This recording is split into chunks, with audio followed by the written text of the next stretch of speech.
kelompok Solo, geng Solo dengan aksi massa kemarin? Jadi ya ini Mas Iman, yang itu sebetulnya ada beberapa indikasi ke arah sana ya. Misalnya itu kalau kita membaca atau mendengarkan satu buktinya, yaitu Pak Sri Rajasa, Chandra Rajasa ya, itu dengan jelas dia mengatakan bahwa ini operatornya adalah geng Solo yang dibiayai oleh Riza Khalid. Gitu, beliau udah mengatakan begitu. Nah, meskipun kita misalnya saya kepingin mendengar sebetulnya apakah beliau itu mempunyai betul-betul data keras apa enggak gitu. Tetapi kita sudah mendengar, tapi saya yakin beliau itu adalah, karena beliau adalah orang intelijen, tentu enggak ngomong sembarangan juga. Itu satu. Yang kedua, saya membaca laporan Republika itu, dia mewawancarai seorang sumber namanya Ahu, itu bukan nama sebenarnya, itu namanya disamarkan. Ahu itu mengatakan bahwa dia itu disewa, diberikan uang, dijemput di Jawa Barat, di kampungnya di Jawa Piru, dibawa ke sini. Lalu sebelum datang ke Jakarta, kemudian dia itu diminta untuk membuat bom Molotov. Itu laporan Mas Aiman. Jadi itu clear bahwa, dan orang ini Ahu ini dulu pernah 2 kali melakukan demo. Satu mendukung Gibran, yang kedua mendukung Pak Jokowi. Nah, dengan kata lain bahwa yang merekrut Ahu adalah orangnya Jokowi, orangnya Gibran. Oke, jadi gimana? Ini Ahu adalah perusuh.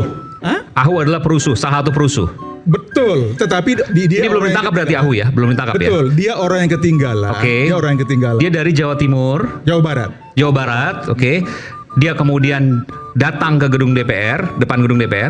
Dia ketinggalan. Dia ketinggalan. Dia nggak bisa datang. Teman-temannya sudah ke tempatnya Pak Sahroni. Oh, oke, waktu penjarahan. Betul, waktu penjarahan dia ketinggalan, yang nggak bisa datang ke sana. Dia bawa bom Molotov juga.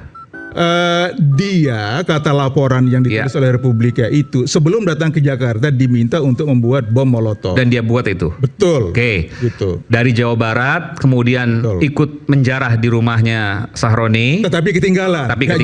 Betul. Dan dia mengenal semua orang-orang yang sedang menjarah itu ketika ditunjukkan video. Itu teman saya. Tadinya dia itu membawa jaket saya. Kata si Ahu. Dan sebelumnya dia diminta untuk mendukung dua kali Pak Jokowi dan mendukung Gibran. Jokowi dan mendukung Gibran 2 kali. Jadi memang ini adalah operator lapangan demo. Laporan jurnalistik bisa dipertanggungjawabkan, real bisa menjadi, kalau kami peneliti itu adalah data.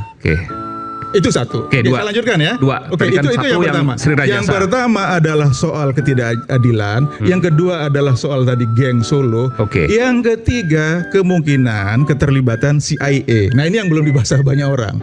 Nah, itu mungkin silahkan di video tadi Mbak Anggi, tolong boleh?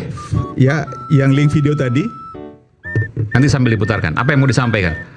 Sudah dikirim tadi? Sebentar, ini saya masih diproses, Nah, betul. Nah, ini kemudian saya mendapatkan beberapa hal di dalam video itu ya soal keterlibatan CIA. Itu ada 10 tanda, kata video itu. Ada 10 tanda keterlibatan CIA di dalam demo rusuh kemarin. Saya akan baca satu persatu. Ya, oke. Nomor 1. Ini karena risetnya buru-buru, jadi nanti kita sama-sama ya pelajari. Yang nomor 1, revolusi yang didukung AS selalu punya ciri warna. Hong Kong itu cirinya ada warna hitam dan warna kuning. Di Ukraina, ini yang dikenal sebagai Orange Revolution, Velvet Revolution, itu mempunyai warna oranye. Sedangkan di Indonesia yang kemarin terakhir itu mempunyai ciri warna pink dan hijau. Tetapi sebetulnya warna pink dan hijau itu sebetulnya agak terlambat datangnya Mas Aiman kalau saya perhatikan. Tapi itu betul. Tapi meskipun terlambat datangnya. Yang kedua, selalu menggunakan anak muda dan perempuan di jajaran depan di dalam demo. Itu Gen Z, Generation A, Alpha dan seterusnya. Itu mereka gunakan itu sebagai alat. Kemarin banyak juga pelajar SMA, pelajar dan seterusnya. Nah, itu kata analisis ya. Ini saya hanya membacakan saja. Nanti kita sama-sama analisis. Yang ketiga, selalu menggunakan referensi pop culture, budaya pop sebagai media komunikasi untuk membuat masalah connect dengan persoalan yang sedang diproses. Di Hong Kong itu menggunakan gambar kata sebagai maskot, sebagai tanda, sebagai Di sini apa? One di Piece. sini itu adalah One Piece. Oke. Itu yang diambil dari Itu logo pergerakan gitu ya. logo pergerakan. Oke. Ya, mudahan kawan-kawan bisa nangkep. Ya, ya. Yang nomor berapa tadi? Nah sekarang nomor 5. Maaf. Tadi nomor 3 ya. Sekarang nomor 4. Punya daftar tuntutan. Oke. Di Hong Kong juga sama. Itu jelas keterlibatan CIA. Di Indonesia muncul tuntutan 18 plus 7. 17 plus 8. 8 plus 17. 17 plus 8. Oke. 17 plus. Meskipun menurut saya itu wajar kan setiap demo pasti ada tuntutan. Ya. Oke. Saya ulangi, 17 plus 8. Ya. Maaf. Oke, itu kata analisis ini. Nah, kemudian yang kelima itu memprovokasi polisi untuk bertindak. Setelah nanti polisinya bertindak lalu dia disalah-salahin katanya. Nah, itu juga yang terjadi di sini. Oke. Nomor 6, menggunakan kode. Misalnya di sini itu ada kode ACAB ya, ACAB ya. All nggak usah saya karena kasar banget ya. Iya. All cops are bastards gitu ya.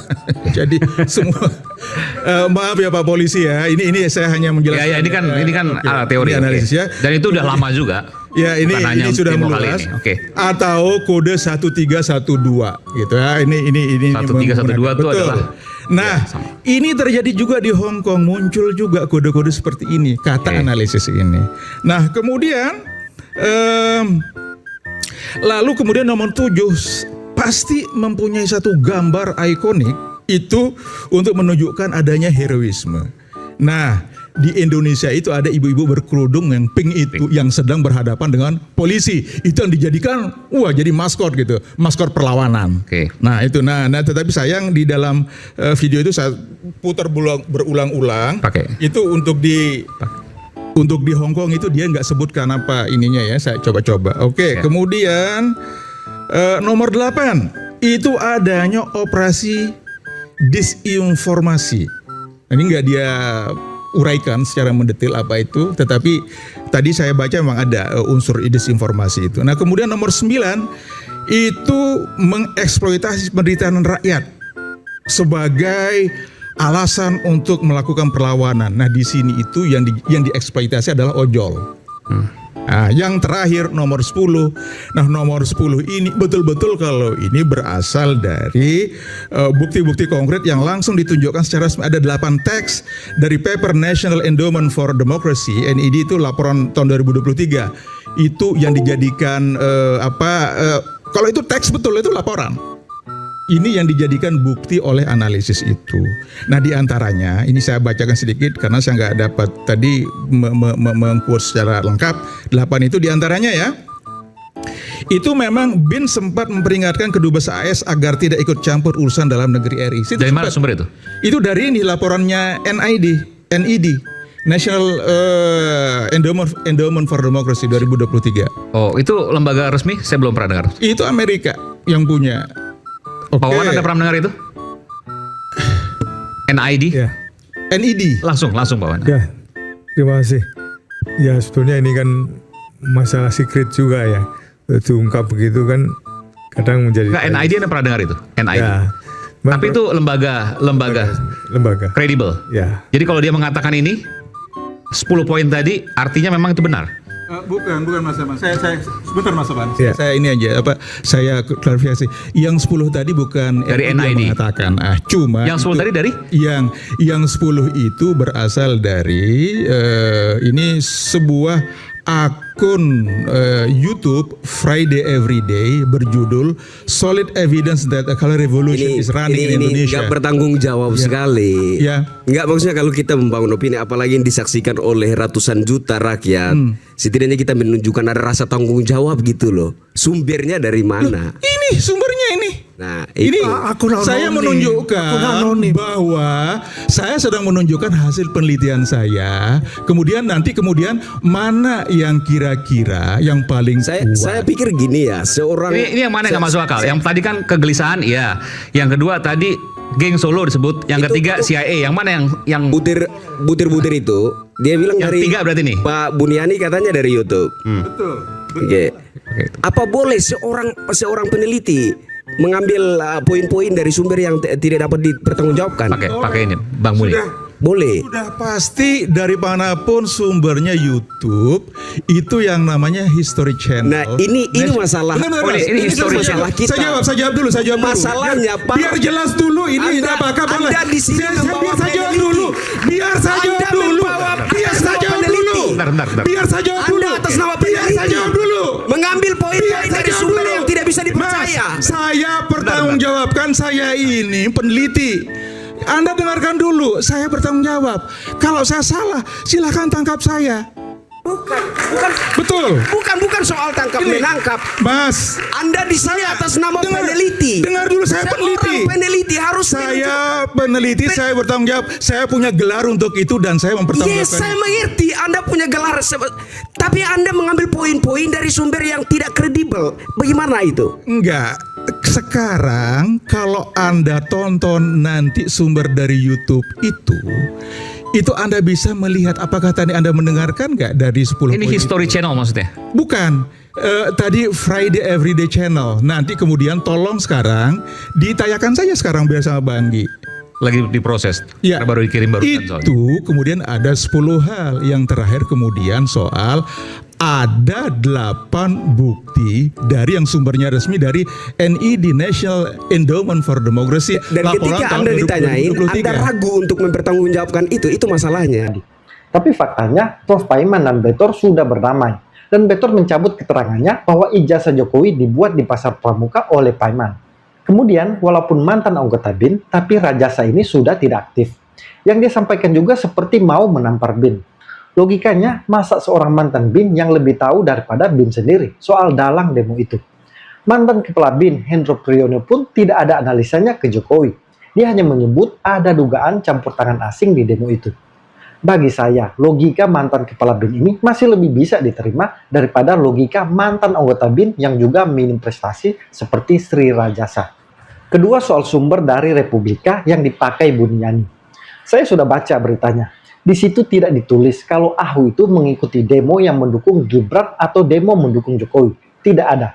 Yang ditulis di situ bahwa Ahu mengaku mengikuti demo yang bilang Gibran terlalu muda jadi wapres dan demo Jokowi dibilang campur tangan pemilu. Jadi menurut saya, malah Ahu itu mengikuti demo anti Gibran dan anti Jokowi. Dia mengikuti demo yang menuntut Gibran karena masih muda dan Jokowi karena campur tangan pemilu. Tapi itu seolah-olah dibalikan oleh Buniani, bahwa itu demo mendukung Gibran dan Jokowi. Jadi bagi saya, Buniani ini hanya melakukan penyesatan dan cocok logi. Bayangkan juga dia yang mengaku sebagai peneliti ternyata hanya memakai sumber dari YouTube sebagai data yang menyebut demo itu juga dalangnya dari CIA. Bagi politisi Nasdem, Irma Suryani Caniago, orang-orang seperti Buniani, Edi Mulyadi, Refli Harun, dan Rocky Gerung, mereka menjadi pembenci Jokowi karena kekurangan pekerjaan, alias pengangguran. Mereka tidak punya pekerjaan tetap. Mungkin karena kebanyakan yang terlalu ribut itu, mohon maaf ya, nggak punya pekerjaan tetap. Bisa dipahami nggak, Bang? Nggak punya pekerjaan tetap. Jadi pekerjaannya apa dong? Jadi Pada orang-orang yang merasa dirinya pinter loh. pengen Kak, punya Irma. pekerjaan tetap.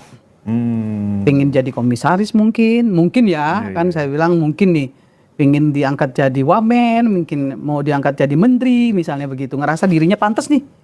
Nah, makanya saya ketika, mohon maaf nih, ketika presidensial threshold 0% itu, saya sebenarnya agak worry. Kenapa saya worry? Karena orang Indonesia ini merasa dirinya semua bisa dan pinter gitu ya. Nanti berapa banyak nih calon presiden gitu ya. Semua merasa pantas menjadi presiden. Siapa nanti yang mencalonkan diri jadi presiden Banyak. karena PT-nya 0% bisa 100. Kan bahaya. Karena apa? Setiap calon presiden itu kan mendapatkan hak protokoler nanti. Iya. Bagaimana cara kepolisian mengatur protokoler untuk masing-masing calon? Nah, itu dia. Jadi banyak orang yang mengukur dirinya terlalu tinggi. Sehingga mereka nggak sadar bahwa orang ngelihat lu bilang lu A, tapi orang bilang lu tuh cuman C loh gitu ya. Harusnya kan dia sadar itu gitu loh. Tapi kan dia nggak sadar, dia ngerasa dirinya hebat, pinter, kuat gitu ya. Punya kompetensi, kan itu yang selalu orang-orang ini tampilkan ke publik gitu. Padahal kan nothing juga. Kalau ternyata mereka selama ini nggak jadi apa-apa, artinya mereka bukan siapa-siapa. Bukan siapa-siapa dan juga tidak pernah punya prestasi juga, ya kan begitu. Ya nyalon dong, coba saya tantang nyalon anggota DPR deh. Nah, kepilih nggak saya gitu? setuju Kalau kepilih, oke masuk dong di kalau saran parlemen. Kak Irma ini didengarkan oleh Refli Harun, oleh Rocky Gerung, ya kan, daripada keluar-keluar terus kemana-mana, ya kan. Kalau dia ingin membuktikan dirinya memang hebat, ya kan, Kata didukung oleh kata rakyat. Pak Mahfud gitu, Pak Mahfud ini pernah bilang kalau nggak salah kan, dia bilang coba masuk aja. Ini Ustadz Dasat, Ustadz Dasat kan bilang daripada sekedar ngomentarin macam-macam, menilai orang macam-macam, lebih baik terjun. Iya. Kan gitu. Biar diuji dan tahu, dilihat oleh dan masyarakat. diuji oleh publik. Betul. Gitu. Harusnya begitu. Nah, Kak Irma, ini juga mereka ini malah sekarang ini semakin bersemangat dengan adanya reshuffle ini, Kak Irma. Karena mereka Horny. Jadi sekarang mereka bergabung dalam sebuah organisasi baru lagi yang mereka bikin, namanya Sekretariat Bersama. Jadi dari Forum Purnawirawan TNI, TPUA, sekarang bergabung semuanya ya menjadi Sekretariat Bersama. Dan yang mereka dorong itu ada 2 agenda besar. 1, adili Jokowi, ya kan. Yang kedua, makzulkan Gibran. Kalau enggak kita akan duduki DPR. Nah, itu kemudian bergema lagi sekarang, Kak Irma. Dan 4L juga, lu lagi. Nah, maksud saya mungkin begini, Kak Irma, bagaimana ya? Tentu audiens yang mereka harapkan adalah publik ya, karena kan mereka selalu mengandalkan press conference, diliput media yang butuh pemirsa, dia angkat itu sehingga rame. Nah, cara kita mengedukasi publik secara waras, apakah orang-orang ini memang harus didengar atau di-skip dan diabaikan saja, Kak Irma? Karena nggak berhenti ini. Kalau saya sih nggak mau masuk ke situ ya Bang ya, karena menurut saya itu hak mereka lah. Hak mereka ya? Mereka punya hak sebagai anggota masyarakat. Mereka punya hak melakukan kritisi, kemudian merasa memiliki terhadap bangsa ini. Tapi kan tetap yang akan menilai itu masyarakat, ya, bukan kelompok mereka, tapi masyarakat. 1. Yang kedua, kita kan punya undang-undang dasar, kita punya regulasi, kita punya hukum. Jadi nggak serta-merta semuanya itu atas dasar, mohon maaf, mau menggunakan people power lah gitu ya. Padahal bukan people power gitu, power mereka, tapi bukan people power ya. Kalau people power kan ada rakyat di belakangnya gitu. Tapi ini kan kelompok ya. Ya sah-sah saja menurut saya mereka melakukan apapun sepanjang itu konstruktif dan tidak melakukan sesuatu yang akan mengakibatkan jatuhnya pemerintahan. Menurut saya ya sah-sah aja, silahkan. Apalagi cawe-cawe mencari suara rakyat di Mahkamah Konstitusi. Ini kan juga cawe-cawe Pak, sama aja. Siapa tahu kiro-kiro. Seperti narasi saya salah satu yang pernah menjelaskan secara detail tentang apa itu TSM, dan saya pelakunya di Komnas HAM. Karena TSM itu berdasarkan Undang-Undang 26 tahun 2000 tentang pelanggaran HAM berat. Belum tentu ahli tata negara tahu tentang TSM. Yang tahu tentang TSM itu adalah orang Komnas HAM yang tahu. Karena itu begitu penjelasan dari Rafli, saya bilang waduh.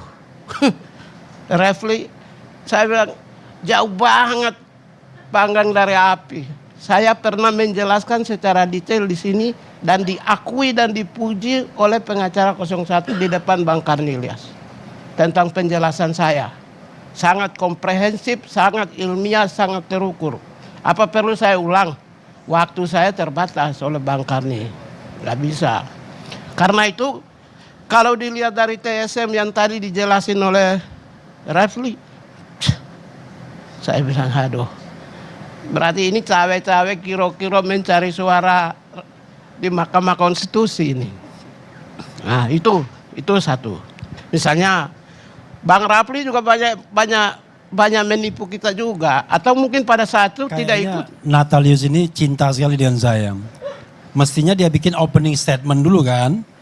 Dia bahas saya setelah saya ngomong, setelah dengar omongan saya. Tapi nggak apa-apa, karena dia begitu cintanya. Natalius pikir, Anda nggak punya bahan jangan-jangan? Ada bahan nggak untuk ngomong sidang MK kemarin? Masa Komnas HAM lulu? Begini. Oh ya boleh. Kan tadi kan minta untuk tidak boleh dipotong.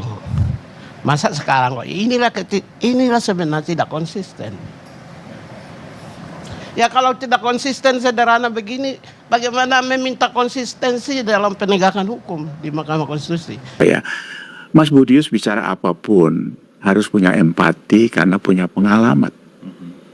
Kita bandingin dengan Jokowi lah, Pak Jokowi. Hidupnya dari kecil di pinggiran kali Surakarta. Bukan anak orang mewah. Dia bilang dulu makan 3 kali sudah kemewahan. Nah, sekarang begini, Pak Iyas. Kita ini kan adalah orang yang berada di barisan pendukung Pak Jokowi, bahkan Prabowo Gibran, kita di barisan pendukung itu. Tetapi kita berani secara objektif ya, istilahnya mengatakan kepada orang yang kita dukung, Pak ini belum benar, ini salah, ini pohon diawasi lagi dan seterusnya. Kan begitu Pak ya? Iya. Tetapi kalau kita lihat pihak oposisi ya, yang selama ini selalu menggembar-gemborkan, memframing ini adalah pemerintahan kepanjangan tangan dari Pak Jokowi, ini adalah bonekanya Jokowi, ya kan? Tetapi di sisi lain mereka juga banyak ekonom di sana tidak pernah menyoroti, mengkritisi ya detail seperti yang kita bicarakan ini. Apakah pernah misalnya Antoni Budiawan misalnya yang nggak kira-kira dia memframing betapa jeleknya pemerintahan Pak Jokowi. Pernah nggak dia mengkritisi juga pemerintahan Prabowo? Berani nggak dia kan gitu loh Pak. Begitu juga misalnya orang-orang seperti Said Didu, Refli Harun, Rocky Gerung, ya kan pernah nggak dia mengkritisi elemen-elemen komponen-komponen dari pembangunan yang dia kritisi tentang yang dilakukan oleh Pak Prabowo? Nggak berani Pak. Artinya Pak Iyas melihat kenapa kok mereka bisa tidak objektif seperti itu kalau mereka mengaku sebagai seorang civil society, intelektual dan aktivis. Kenapa itu Pak? Ya itu sih sudah bentuk satu tidak aneh kok itu menurut saya karena mereka punya kepentingan kan. Refli Harun, Said Didu karena dulu diberhentiin dari komisaris terus sampai sekarang sakit hati sama Jokowi. Itu sebenarnya childish menurut saya. Kayak anak-anak saja gitu kan. Jadi apa? Mereka tidak berani menyerang Pak Prabowo, bukan menyerang lah ya, memberi masukan saja mereka tidak. Menyerang juga nggak apa-apa, karena Pak Jokowi juga diserang mereka. Ya. Maksud saya gini ya. Dengan alasan kebebasan berpendapat, ya kan begitu Pak? Iya. Mereka terus sampai sekarang menyerang Pak Jokowi karena sakit hati dan sebagainya. Terus sebenarnya kan saya lihat ya value-nya itu apa, terus serangannya itu serangan murahan juga gitu, ijazah palsu segala macam itu kan diketawain orang saja sebenarnya gitu. Tapi karena mereka mungkin saja dianggap Pak Prabowo kalau mereka menyerang Jokowi terus ini terus dapat kredit poin dari Pak Prabowo gitu. Oh, ya kan? Supaya mendapat perhatian dari Pak Prabowo gitu. Oh, jadi istilahnya mereka mengatasnamakan civil society, atas nama demokrasi, ini sebenarnya lagi cari muka kepada presiden. Dikorbankan mumpung ada Pak Jokowi yang resminya dihina, difitnah ya gitu Pak ya. Jadi buang sampahnya di tempat Pak Jokowi seolah-olah ini nanti dikasih sesuatu kan gitu kan. Kalau saya nggak bacanya seperti itu. Jadi politik cari muka. Politik cari muka. Buktinya dia nggak ada yang kasih masukan sama Pak Prabowo. Kalau kita kan bebas.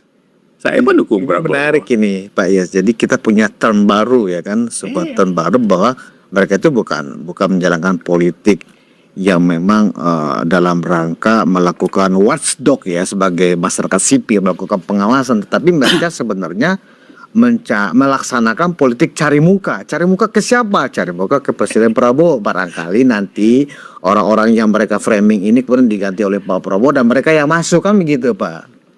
Memalukan kalau menurut saya. Ya memang nggak usah itunya ya. Kita ngelihat orangnya aja pun pada saat ngomong sudah memalukan kan. Ya kan?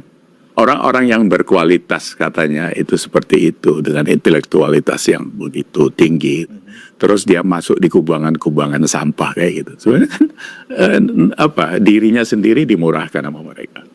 Lu kalau sudah menabrak kebenaran, lu nggak bisa. Karena apapun itu ya benarnya tetap benar.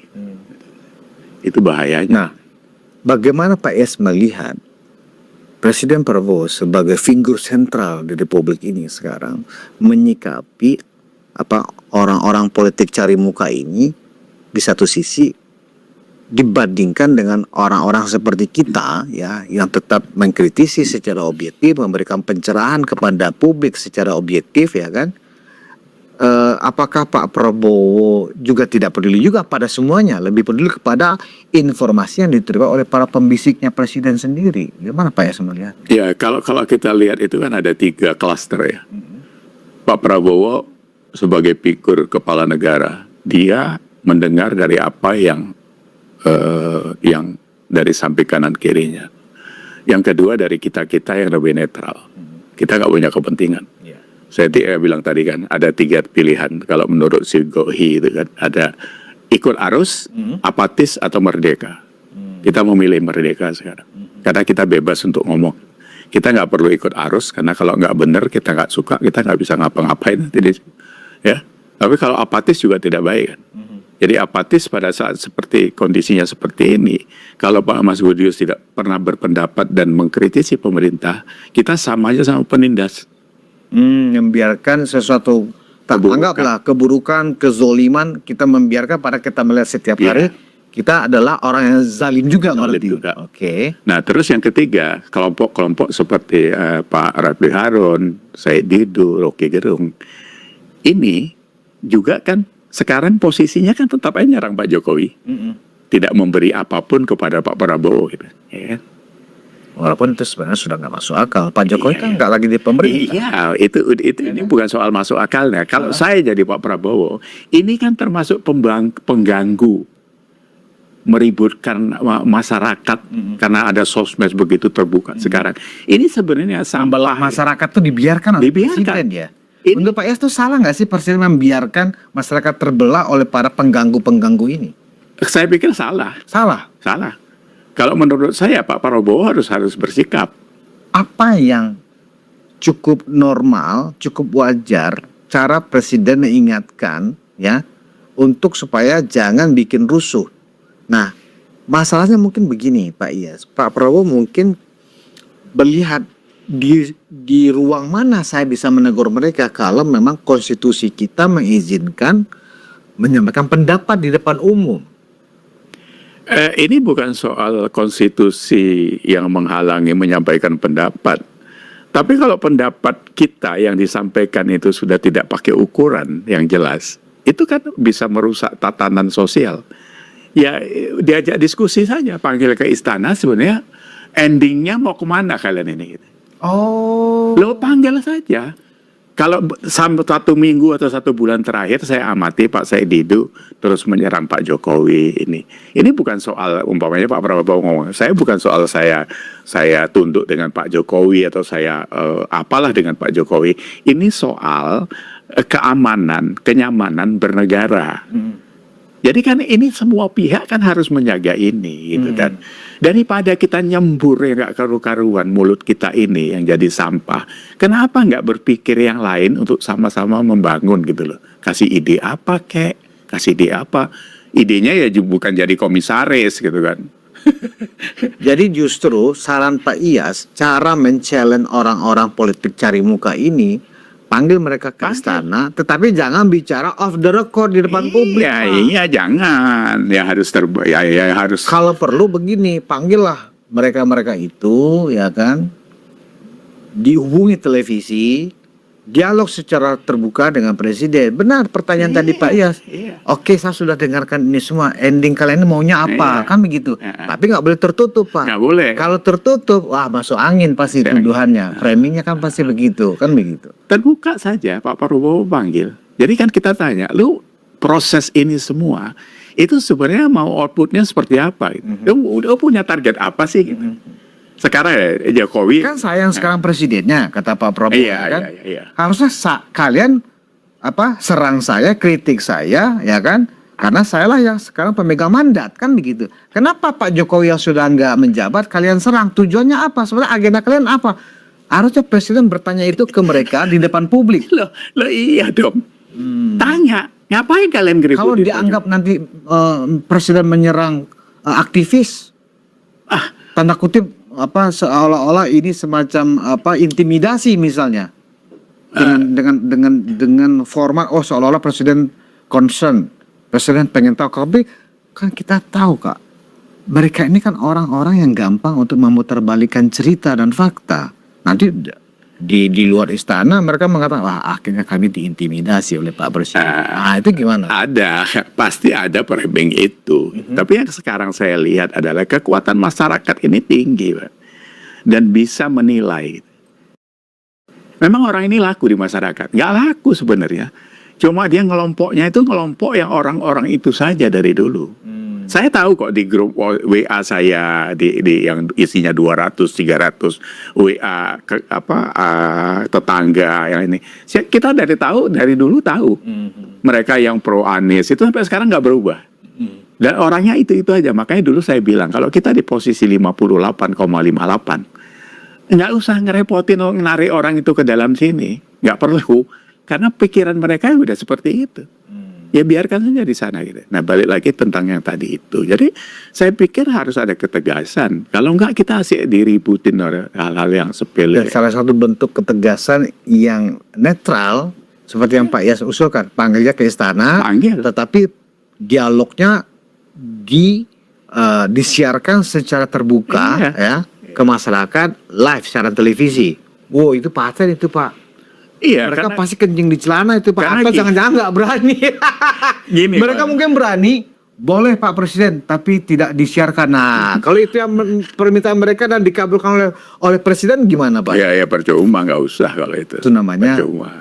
Omong-omong lagi. Iya, nanti kita juga jadi curiga kan itu. Nggak boleh. Nah, jadi gini, di dalam itu semua Mas Budi bisa baca. Ini sebenarnya udah ketahuan loh. Mereka itu mengkerdilkan Pak Jokowi, Gibran dan sebagainya itu sebenarnya kan ujung-ujungnya 2029.